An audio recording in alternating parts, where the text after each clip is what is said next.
आप भूख से नहीं, डोपामीन एडिक्शन से खाते हैं। Weight loss psychology series part 1। क्या आपने कभी महसूस किया है कि कई बार आपको भूख नहीं होती, फिर भी आप कुछ खाने लगते हैं? रात को खाना खाने के बाद भी अचानक कुछ मीठा खाने का मन करता है। फोन चलाते चलाते चिप्स का पैकेट खत्म हो जाता है। तनाव हो, बोरियत हो, उदासी हो और अचानक खाने की क्रेविंग शुरू हो जाती है। आप सोचते हैं कि शायद आप में डिसिप्लिन की कमी है, शायद आपकी विल पावर कमजोर है। लेकिन सच्चाई इससे अलग है। समस्या आपकी इच्छा शक्ति नहीं है, समस्या है आपके दिमाग का डोपामीन सिस्टम। और जब तक आप इसे समझेंगे नहीं, तब तक वेट लॉस बार बार शुरू होकर अधूरा रह जाएगा। डोपामीन, ये वही केमिकल है जो आपके दिमाग को रिवॉर्ड महसूस कराता है। जब आप कुछ अच्छा खाते हैं, जैसे पिज्जा, बर्गर, चॉकलेट या मिठाई, तो आपका ब्रेन डोपामीन रिलीज करता है। आपको अच्छा लगता है, क्षणिक खुशी मिलती है, दिमाग इस अनुभव को याद रखता है। और फिर अगली बार जब आप तनाव में होते हैं, तो दिमाग वही शॉर्टकट ढूंढता है। कुछ खाओ, अच्छा लगेगा। यहीं से ओवर ईटिंग शुरू होती है।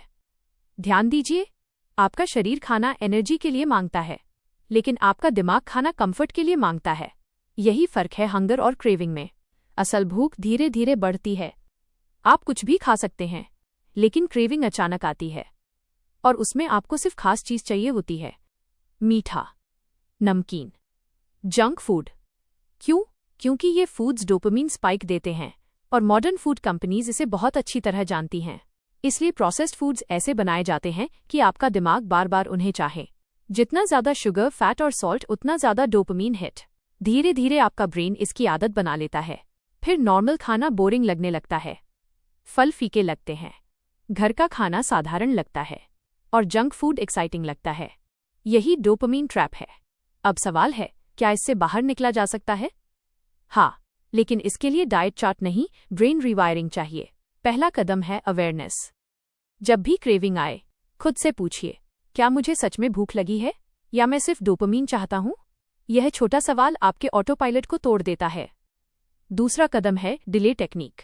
क्रेविंग आते ही तुरंत मत खाइए।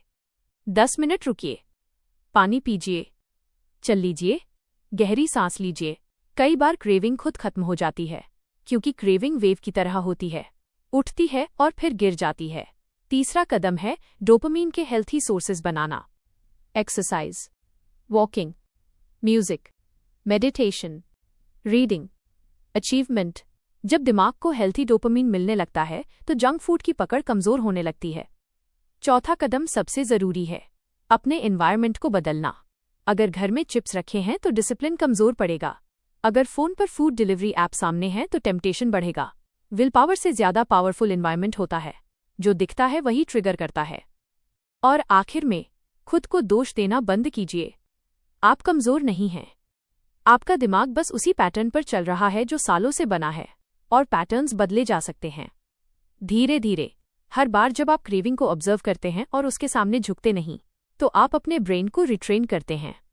यही असली वेट लॉस है, सिर्फ बॉडी का नहीं, माइंड का ट्रांसफॉर्मेशन। याद रखिए, आप भूख से नहीं हारते, आप अनकॉन्शियस पैटर्न से हारते हैं। जिस दिन आपने अपने दिमाग को समझ लिया, उस दिन आपका शरीर बदलना शुरू हो जाएगा। ये सिर्फ शुरुआत है। अगले पार्ट में हम जानेंगे 80% लोग वेट लॉस में फेल क्यों हो जाते हैं, और कैसे आप उस गलती से बच सकते हैं। अगर ये वीडियो आपको यूजफुल लगा तो इसे लाइक करें और चैनल सब्सक्राइब करें, क्योंकि ये सिर्फ वेट लॉस सीरीज नहीं, यह माइंड ट्रांसफॉर्मेशन सीरीज है। मिलते हैं अगले पार्ट में। धन्यवाद।